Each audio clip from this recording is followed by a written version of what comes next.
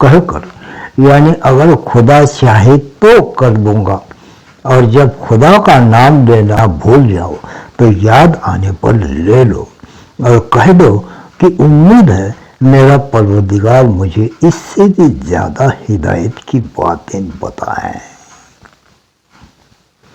اور غار والے اپنے غار میں 9 اوپر 300 سال رہے۔ کہہ دو کہ جتنی مدت وہ رہے اسے اللہ ہی خوب جانتا ہے، اور اسی کو آسمان اور زمین کی چھپی باتیں معلوم ہیں۔ وہ کیا خوب دیکھنے والا اور کیا خوب جاننے والا ہے۔ اس کے سوائے ان کا کوئی کارساز نہیں، اور نہ وہ اپنے حکم میں کسی کو شریک کرتا ہے۔ اور اپنے پروردگار کی کتاب جو تمہارے پاس بھیجی جاتی ہے پڑھتے رہا کرو، اس کی باتوں کو کوئی بدلنے والا نہیں، اور اس کے سوائے تم پناہ بھی نہیں پاؤ گے۔ اور جو لوگ صبح و شام اپنے پروردگار کو پکارتے اور اس کی خوشی چاہتے ہیں، ان کے ساتھ صبر کرتے رہو، اور تمہاری نگاہیں ان میں سے گزر کر اور طرف نہ دوڑیں کہ دنیا کی زندگی کی زینت چاہنے لگو۔ اور جس شخص کے دل کو ہم نے اپنے یاد سے غافل کر دیا ہے اور وہ اپنے خواہش کی پیروی کرتا ہے، اور اس کا کام حد سے بڑھ گیا ہے، اس کا کہا نہ ماننا۔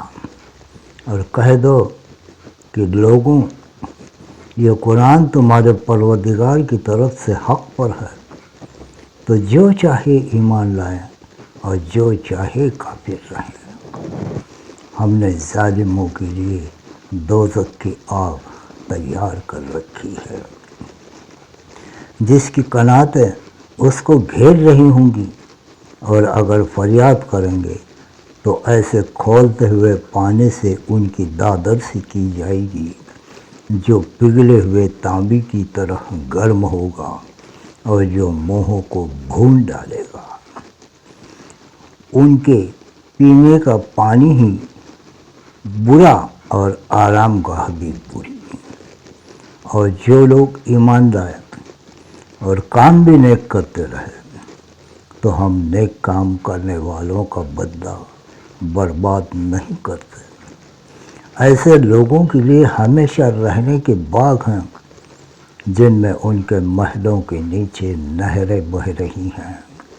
ان کو وہاں سونے کے کنگن پہنائے جائیں گے، اور وہ باریک دیبا اور اطلس کے ہرے کپڑے پہنا کریں گے، اور تختوں پر تکیے لگا کر بیٹھا کریں گے۔ کیا خوب بدلہ اور کیا خوب آرام گاہ ہے۔ اور ان سے 2 شخصوں کا حال بیان کرو جن میں سے ایک کو ہم نے انگور کے 2 باغ عنایت کیے تھے، اور ان کے چاروں طرف کھجوروں کے پیڑ لگا دیے تھے، اور ان کے درمیان کھیتی پیدا کرتی تھی۔ دونوں باغ زیادہ سے زیادہ پھل لاتے، اور ان کی پیداوار میں کسی طرح کی کمی نہ ہوتی، اور دونوں میں ہم نے ایک نہر بھی جاری کر رکھی تھی۔ اور اس طرح اس شخص کو ان کی پیداوار ملتی رہتی تھی۔ تو ایک دن جب کہ وہ اپنے دوست سے باتیں کر رہا تھا، کہنے لگا، میں تم سے مال اور دولت میں بھی زیادہ ہوں، اور جتھے اور جماعت کے لحاظ سے بھی زیادہ عزت والا ہوں، اور ایسی شوخیوں سے اپنے حق میں ظلم کرتا ہوا اپنے باغ میں داخل ہوا۔ کہنے لگا کہ میں نہیں خیال کرتا کہ یہ باغ کبھی تباہ ہو، اور نہ خیال کرتا ہوں کہ قیامت برپا ہو، اور اگر میں اپنے پروردگار کی طرف لوٹایا بھی جاؤں تو وہاں ضرور اس میں اچھی جگہ پاؤں گا۔ تو اس کا دوست جو اس سے بات چیت کر رہا تھا کہنے لگا کہ کیا تم اللہ سے کفر کرتے ہو جس نے تم کو مٹی سے پیدا کیا، پھر نطفے سے، پھر تمہیں پورا مرد بنایا؟ مگر میں یہ کہتا ہوں کہ اللہ ہی میرا پروردگار ہے، اور میں اپنے پروردگار کے ساتھ کسی کو شریک نہیں کرتا۔ اور بھلا جب تم اپنے باغ میں داخل ہو تو تم نے ماشاء اللہ لا قوت الا باللہ کیوں نہ کہا؟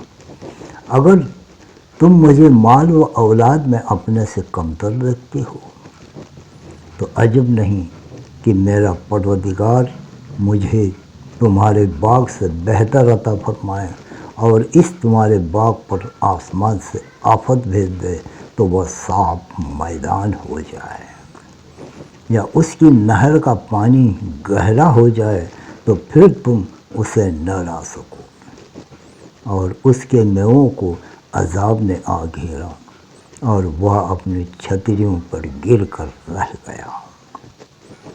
تو جو مال اس نے اس پر خرچ کیا تھا اس پر حسرت سے ہاتھ ملنے لگا اور کہنے لگا کہ کاش میں اپنے پروردگار کے ساتھ کسی کو شریک نہ بناتا۔ اس وقت اللہ کے سوائے کوئی جماعت اس کی مددگار نہ ہوئی اور نہ وہ بدلہ لے سکا۔ یہاں سے ثابت ہوا کہ حکومت سب اللہ برحق کی ہے، اسی کا صلہ بہتر اور اسی کا بدلہ اچھا ہے۔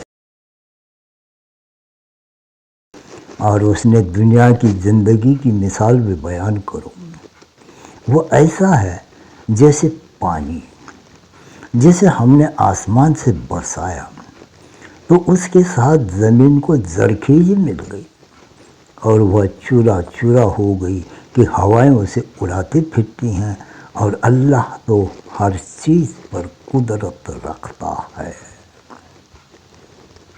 مال اور بیٹی تو دنیا کی زندگی کی رونق اور زینت ہے، اور نیکیاں جو باقی رہنے والی ہیں وہ ثواب کے لحاظ سے تمہارے پروردگار کے یہاں بہت اچھی اور امید کے لحاظ سے بہت بہتر ہیں۔ اور جس دن ہم پہاڑوں کو چلائیں گے اور تم زمین کو صاف میدان رکھو گے اور ان لوگوں کو ہم جمع کر لیں گے تو ان میں کسی کو بھی نہیں چھوڑیں گے، اور سب تمہارے پروردگار کے سامنے سب باندھ کر لائے جائیں گے۔ تو ہم ان سے کہیں گے کہ جس طرح ہم نے تم کو پہلی بار پیدا کیا تھا اسی طرح آج تم ہمارے سامنے آئے، لیکن تم نے تو یہ خیال کر رکھا تھا کہ ہم نے تمہارے لیے قیامت کا کوئی وقت مقرر ہی نہیں کیا۔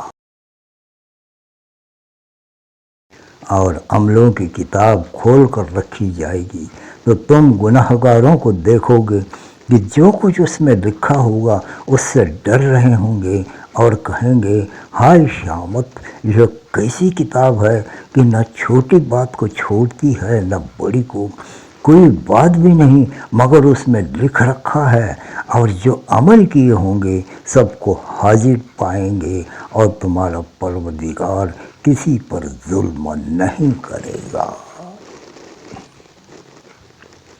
اور جب ہم نے فرشتوں کو حکم دیا کہ آدم کو سجدہ کرو تو سب نے سجدہ کیا مگر ابلیس نے نہ کیا، وہ جنوں میں سے تھا تو اپنے پروردگار کے حکم سے باہر ہو گیا۔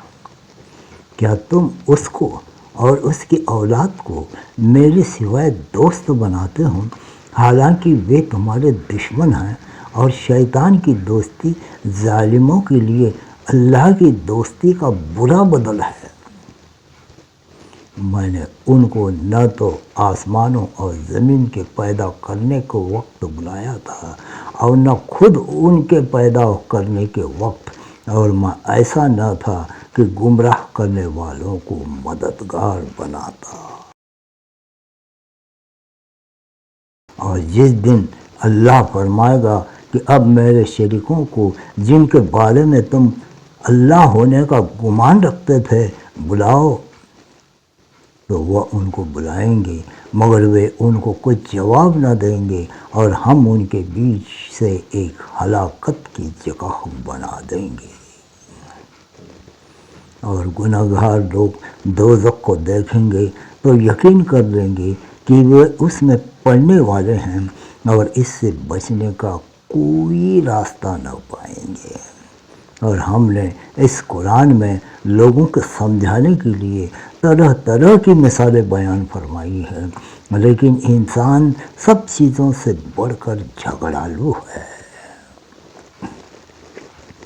اور لوگوں کے پاس جب ہدایت آ گئی تو ان کو کس چیز نے منع کیا کہ ایمان لائیں اور اپنے پروردگار سے بخشش مانگے، اس کے علاوہ کہ اس بات کے انتظار میں ہوں کہ انہیں بھی پہلوں کا سا عمل پیش آئے یا ان پر عذاب سامنے موجود ہو۔ اور ہم جو پیغمبروں کو بھیجا کرتے ہیں تو صرف اس لیے کہ لوگوں کو اللہ کی نعمتوں کی خوشخبری سنائیں اور عذاب سے ڈرائیں، اور جو کافر ہیں وہ باطل کی صنعت سے جھگڑا کرتے ہیں تاکہ اس کے حق کو فیصلہ دیں، اور انہوں نے ہمارے آیتوں کو اور جس چیز سے ان کو ڈرایا جاتا ہے ہنسی بنا لیا۔ اور اس سے ظالم کون ہے جس کو اس کے پروردگار کے کلام سے سمجھایا گیا تو اس نے منہ پھیر لیا، اور جو اعمال وہ آگے کر چکا ان کو بھول گیا۔ ہم نے ان کے دلوں پر پردے ڈال دیے کہ اسے سمجھ نہ سکیں، اور کانوں میں بوجھ پیدا کر دیا کہ سن نہ سکیں، اور اگر تم ان کو راستے کی طرف بلاؤ تو کبھی راستے پر نہ آئیں گے۔ اور تمہارا پروردگار بخشنے والا رحمت والا ہے۔ اگر وہ ان کے کرتوتوں پر ان کو پکڑنے لگے تو ان پر جھٹ عذاب بھیج دے، مگر ان کے لیے ایک وقت مقرر کر رکھا ہے کہ اس کے عذاب سے کوئی پناہ کی جگہ نہ پائیں گے۔ اور یہ بستیاں جو ویران پڑی ہے، جب انہوں نے کفر سے ظلم کیا تو ہم نے ان کو تباہ کر دیا، اور ان کی تباہی کے لیے ایک وقت مقرر کر دیا تھا۔ اور جب موسیٰ نے اپنے شاگرد سے کہا کہ جب تک میں دو دریاؤں کے ملنے کی جگہ نہ پہنچ جاؤں ہٹنے کا نہیں، چاہے سالوں تک چلتا رہوں۔ جب ان کے ملنے کی جگہ پر پہنچے تو اپنی مچھلی بھول گئے، تو اس نے دریا میں سرنگ کی طرح اپنا راستہ بنا لیا۔ جب آگے چلے تو موسیٰ نے اپنے شاگرد سے کہا کہ ہمارے لیے کھانا لاؤ، اس سفر سے ہم کو بڑی تھکن ہو گئی ہے۔ اس نے کہا کہ بھلا آپ نے دیکھا کہ جب ہم نے پتھر کے پاس آرام کیا تھا تو میں مچھلی وہیں بھول گیا، اور مجھے آپ سے اس کا ذکر کرنا شیطان نے بھلا دیا، اور اس نے عجب طرح سے دریا میں راستہ لیا۔ موسیٰ نے کہا یہی تو وہ جگہ ہے جسے ہم کھوجا کرتے تھے، تو وہ اپنے پاؤں کے نشان دیکھتے دیکھتے لوٹ گئے۔ وہاں انہوں نے ہمارے بندوں میں سے ایک بندہ دیکھا جس کو ہم نے اپنے یہاں سے رحمت یعنی نبوت یا ولایت کی نعمت دی تھی اور اپنے پاس سے علم بخشا تھا۔ موسیٰ نے ان سے جن کا نام اللہ کی طرف سے آپ کو سکھایا گیا ہے، اگر آپ اس میں سے مجھے کچھ بھلائی کی باتیں سکھائے تو میں آپ کے ساتھ رہوں۔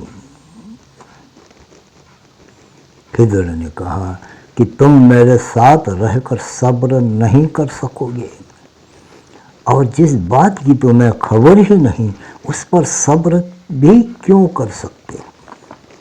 موسیٰ نے کہا اللہ نے چاہا تو آپ مجھے صبر کرنے والا پائیے گا اور میں آپ کے ارشاد کے خلاف نہیں کروں گا۔ خضر نے کہا اگر تم میرے ساتھ رہنا چاہتے ہو تو شرط یہ ہے کہ مجھ سے کوئی بات نہ پوچھنا جب تک میں خود اس کا ذکر تم سے نہ کروں۔ تو دونوں چل پڑے، یہاں تک کہ جب کشتی میں سوار ہوئے تو خضر نے کشتی کو پھاڑ ڈالا۔ موسیٰ نے کہا کیا آپ نے اس کو اس لیے پھاڑا ہے کہ سواروں کو ڈبو دیں؟ یہ تو آپ نے بڑی عجیب بات کی۔ خضر نے کہا کیا میں نے نہیں کہا تھا کہ تم میرے ساتھ صبر نہ کر سکو گے؟ موسیٰ نے کہا کہ جو بھول مجھ سے ہوئی اس پر پکڑ نہ کیجیے اور میرے معاملے میں مجھ پر مشکل نہ ڈالیے۔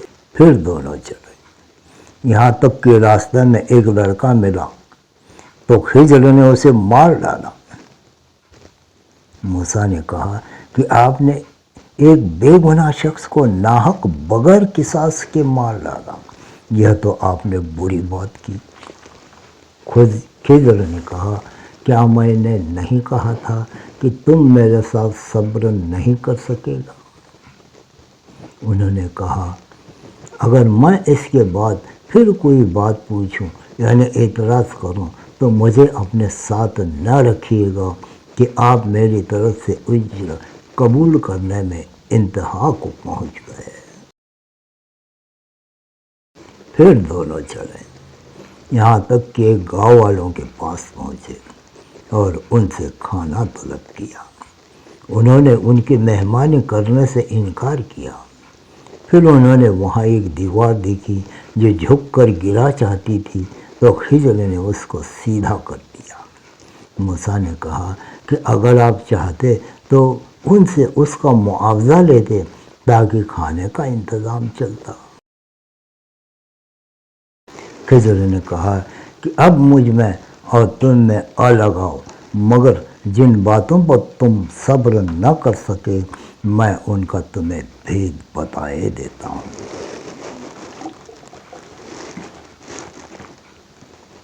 کہ وہ جو کشتی تھی غریب لوگوں کی تھی جو دریا میں محنت کر کے یعنی کشتیاں چلا کر گزارا کرتے تھے، اور ان کے سامنے کی طرف ایک بادشاہ تھا جو ہر ایک کشتی کو زبردستی چھین لیتا تھا۔ تو میں نے چاہا کہ اس کو عیبدار کر دوں تاکہ وہ اسے غصب نہ کر سکے، اور وہ جو لڑکا تھا اس کے ماں باپ دونوں مومن تھے۔ مجھے ڈر ہوا کہ وہ بڑا ہو کر بد کردار ہوگا، کہیں ان کو سرکشی اور کفر میں پھنسا نہ دے۔ تو ہم نے چاہا کہ ان کا پروردگار اس کی جگہ ان کو اور بچہ عطا فرمائے جو پاک مزاجی میں بہتر اور محبت میں زیادہ قریب ہو۔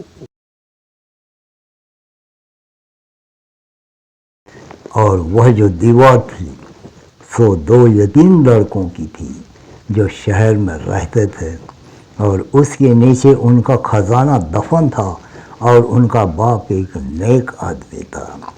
تو تمہارے پروردگار نے چاہا کہ وہ اپنی جوانی کو پہنچ جائیں پھر اپنا خزانہ نکالیں۔ یہ تمہارے پروردگار کی مہربانی ہے اور یہ کام میں نے اپنی طرف سے نہیں کیا۔ یہ ان باتوں کی حقیقت ہے جن پر تم صبر نہ کر سکے۔ اور تم سے ذوالقرنین کے بارے میں پوچھتے ہیں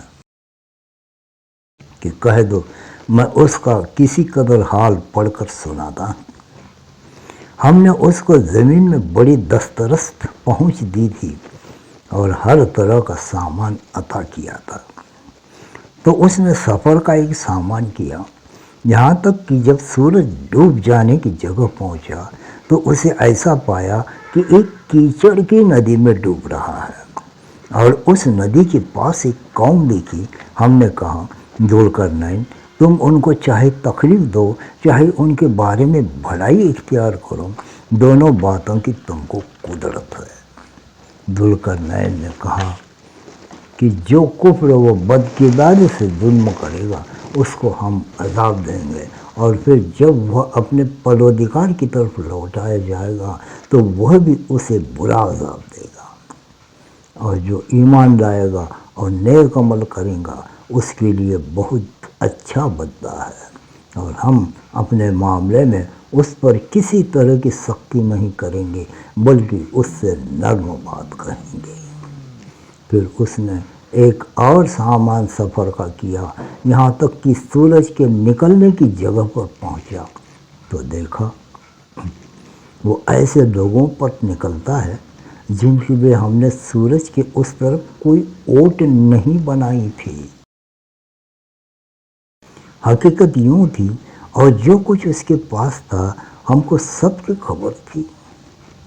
پھر اس نے ایک اور سامان کیا، یہاں تک کہ دو دیواروں کے درمیان پہنچا تو دیکھا کہ ان کے اس طرف کچھ لوگ ہیں کہ بات کو سمجھ نہیں سکتے۔ ان لوگوں نے کہا کہ ذوالقرنین یاجوج اور ماجوج زمین میں فساد کرتے رہتے ہیں، بھلا ہم آپ کے لیے خرچ کا انتظام کر دیں تو آپ ہمارے اور ان کے درمیان ایک دیوار کھینچ دیں۔ ذوالقرنین نے کہا کہ خرچ کی جو قدرت اللہ نے مجھے بخشی ہے وہ بہت اچھا ہے، تم مجھے بازو کی طاقت سے مدد دو، میں تمہارے اور ان کے درمیان ایک مضبوط اوٹ بنا دوں گا۔ تم لوہے کے بڑے بڑے تختے لاؤ۔ چنانچہ کام جاری کر دیا گیا، یہاں تک کہ جب اس نے دونوں پہاڑوں کے درمیان کا حصہ برابر کر دیا اور کہا کہ اب اسے دھونکو، یہاں تک کہ جب اس کو دھونک کر آگ کر دیا تو کہا کہ اب میرے پاس تانبا لاؤ کہ اس پر پگھلا کر ڈال دوں۔ پھر ان میں یہ قدرت نہ رہی کہ اس پر چڑھ سکے اور نہ یہ طاقت رہی کہ اس میں نقب لگا سکے۔ بولا کہ یہ میرے پروردگار کی مہربانی ہے، جب میرے پروردگار کا وعدہ آ پہنچے گا تو اس کو ڈھا کر ہموار کر دے گا، اور میرے پروردگار کا وعدہ سچا ہے۔ تو اس دن ہم ان کو چھوڑ دیں گے کہ دھرتی پر پھیل کر ایک دوسرے میں گھس جائیں گے، اور سور پھونکا جائیں گا تو ہم سب کو جمع کر لیں گے۔ اور اس دن جہنم کو کافروں کے سامنے لائیں گے جن کی آنکھیں میری یاد سے پردے میں تھی اور سننے کی طاقت نہیں رکھتے تھے۔ کیا یہ کافر خیال کرتے ہیں کہ وہ ہمارے بندوں کو ہمارے سوا اپنا کارساز بنائیں گے تو ہم خفا نہیں ہوں گے؟ ہم نے ایسے کافروں کے لیے جہنم کی مہمانی تیار کر رکھی ہے۔ اور کہہ دو کہ ہم تمہیں بتائیں کہ جو عملوں کے لحاظ سے بڑے نقصان میں ہیں وہ لوگ جن کی کوشش دنیا کی زندگی میں برباد ہو گئی اور وہ سمجھے ہوئے ہیں کہ اچھے کام کر رہے ہیں۔ یہ وہ لوگ ہیں جنہوں نے اپنے پروردگار کی آیتوں اور اس کے سامنے جانے سے انکار کیا تو ان کے اعمال ضائع ہو گئے، اور ہم قیامت کے دن ان کے لیے کچھ بھی وزن قائم نہ کریں گے۔ یہ ان کی سزا ہے، یعنی جہنم، اس کے لیے کہ انہوں نے کفر کیا اور ہماری آیتوں اور ہمارے پیغمبروں کی ہنسی اڑائی۔ جو لوگ ایمان لائے اور نیک اعمال کیے ان کے لیے بہشت کے باغ میں مہمانی ہوں گی، ہمیشہ ان میں رہیں گے اور وہاں سے مکان بدلنا نہ چاہیں گے۔ کہہ دو کہ اگر سمندر میرے پروردگار کی باتوں کو لکھنے کے لیے صحیح ہو تو اس سے پہلے کہ میرے پروردگار کی باتیں پوری ہو سمندر ختم ہو جائے گا، اگرچہ جو ہم ویسا ہی اور اس کی مدد کو لائیں۔ کہہ دو کہ میں تمہاری طرح کا ایک بشر ہوں، البتہ میری طرف وہی آتی ہے کہ تمہارا معبود وہی ایک معبود ہے، تو جو شخص اپنے پروردگار سے ملنے کی امید رکھے چاہیے کہ نیک عمل کریں اور اپنے پروردگار کی عبادت میں کسی کو شریک نہ بنائیں۔ اب آخر میں یہ سورہ کہف کے آیتوں کی فضیلتوں کے بارے میں کچھ حدیثیں بیان کی جاتی ہیں۔ وہ اس طرح سے ہیں۔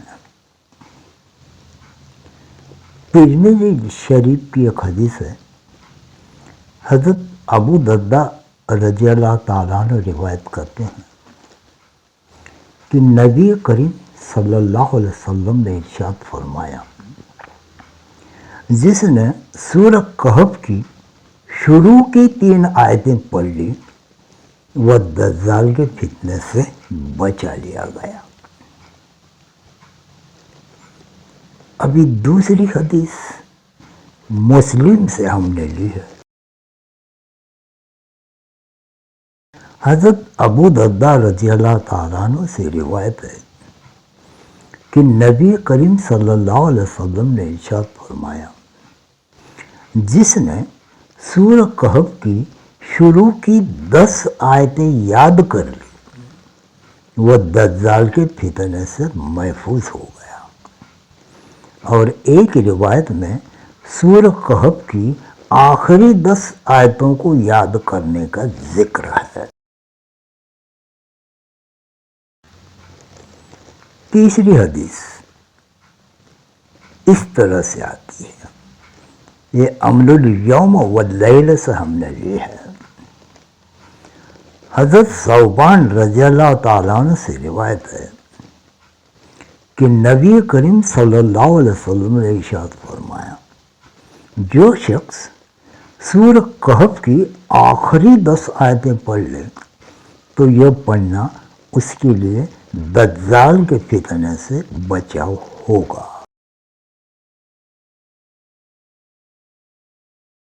ابھی تفسیر ابن کثیر سے ایک حدیث ہم نے لی ہے، وہ اس طرح سے ہے۔ حضرت علی رضی اللہ تعالیٰ عنہ فرماتے ہیں کہ رسول اللہ صلی اللہ علیہ وسلم نے ارشاد فرمایا، جو شخص جمعہ کے دن سورہ کہف پڑھ لے وہ 8 دن تک یعنی اگلے جمعہ تک ہر فتنے سے محفوظ رہے گا، اور اگر اس دوران دجال نکل آئے تو یہ اس کے فتنے سے بھی محفوظ رہے گا۔ اگلی حدیث مستدرک حاکم سے ہم نے لی ہے، وہ اس طرح سے ہے۔ حضرت ابو سعید خدری رضی اللہ تعالیٰ عنہ روایت کرتے ہیں کہ رسول اللہ صلی اللہ علیہ وسلم نے ارشاد فرمایا، جس نے سورہ کہف کو حروف کی صحیح ادائیگی کے ساتھ اس طرح پڑھا کہ جس طرح کی وہ نازل کی گئی ہے، تو یہ سور اپنے پڑھنے والوں کے لیے قیامت میں اس کے رہنے کی جگہ سے لے کر مکہ مکرمہ تک نور بن جائے گی۔ جس شخص نے اس سور کی آخری 10 آیتوں کی تلاوت کی پھر دجال نکل آیا تو دجال اس پر قابو نہ پا سکے گا۔ ابھی ایک بہت مشہور حدیث میں آپ کو سناتا ہوں۔ یہ بہترین رزق کے لیے یہ وظیفہ کیا جاتا ہے، وہ اس طرح سے ہے۔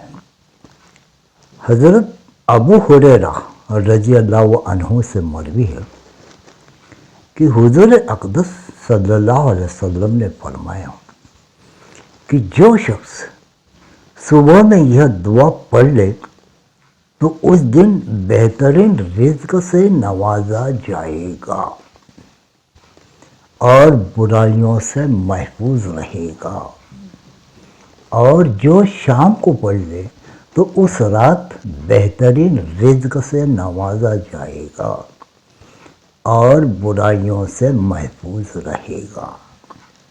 یہ آیت قرآن میں سورہ کہف کے آیت نمبر 39 میں درج ہے، اور اس کی فضیلت اللہ تبارک و تعالیٰ نے خود قرآن میں اس آیت میں بتائی ہے۔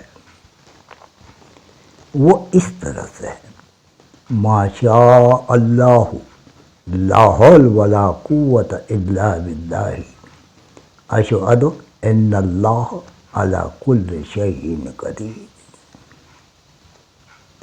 اس کا ترجمہ ہے، وہی ہوگا جو اللہ چاہے، نہ کوئی طاقت نہ کوئی قوت سوائے اللہ کے، میں گواہی دیتا ہوں اللہ پاک ہر شے پر قادر ہے۔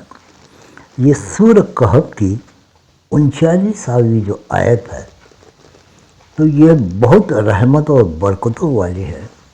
اسے صبح اور شام میں پڑھتے رہنا اور اس کا معمول بنانا، یہ بہت بہترین رزق حاصل کرنے کا عمل ہے۔ اللہ تبارک و تعالیٰ تمہیں اور مجھے بھی یہ سورہ کہف کی فضیلتوں کی اور رحمتوں اور برکتوں سے ہمیں نوازے، دنیا میں بھی، برزخ میں بھی اور آخرت میں بھی۔ اللہ تبارک و تعالیٰ یہ سورہ کہف کو روزانہ پڑھنے کی اور اس سے ثواب حاصل کرنے کی ہمیں توفیق عطا فرمائے، اور یہ دنیا کے رنج و غم، پریشانیاں، مشکلیں اور رزق کی تنگیاں، دشمنوں کی زیادتیاں، ان سے ہونے والے نقصانات اور اللہ کی آزمائشیں، حادثے جو اللہ تبارک و تعالیٰ ہم پر ڈالتے رہتا ہے، آزمائش کے طور پہ بھی ڈالتا ہے۔ کچھ مشکلیں، پریشانی اور غم ہمیں ملتا ہے خود اپنے اعمال کی وجہ سے، پھر بعد میں شیطان کے شر کی وجہ سے، اس کے بعد ہمارے نفس کے غلبہ ہونے سے، پھر اس کے بعد جو مصیبتیں، حادثے ہمارے مقدر میں لکھی ہوئی ہیں اس سے، اور پانچواں یہ راستہ ہے غم اور مصیبت اور پریشانی آنے کا، کہ اللہ تبارک و تعالیٰ آزمائش کے طور پہ بھی یہ غم، مصیبتیں، پریشانی، آزمائش ہم پر ڈالتے رہتا ہے۔ تو اللہ تبارک و تعالیٰ ان تمام مصیبتوں، پریشانیوں، دکھ، آزمائش، امتحان سے ہمیں محفوظ رکھے، دنیا میں بھی، برزخ میں بھی اور آخرت میں بھی۔ آمین ثم آمین، انشاءاللہ۔ اللہ حافظ۔ اس ویڈیو کو لائک کریں، شیئر کریں، اپنے دوست احبابوں میں بھیج دیں تاکہ وہ بھی اس کا ثواب حاصل کریں اور آپ کو بھی اس کا ثواب دارین ملتا رہے گا۔ اور اس ویڈیو کو سبسکرائب کرنا نہ بھولیں، ہمارے لیے بہت ضروری ہوتا ہے اس چینل چلانے کے لیے، تو اسے سبسکرائب کریں، اور اللہ تبارک و تعالیٰ تمہیں اور مجھے بھی یہ سورہ کہف کی تلاوت کرنے کی اور جو وظیفے یہ حدیثوں کے ذریعے سے ہم نے بتائے ہیں اسے کرنے کی توفیق عطا فرمائے۔ آمین ثم آمین۔ اللہ حافظ۔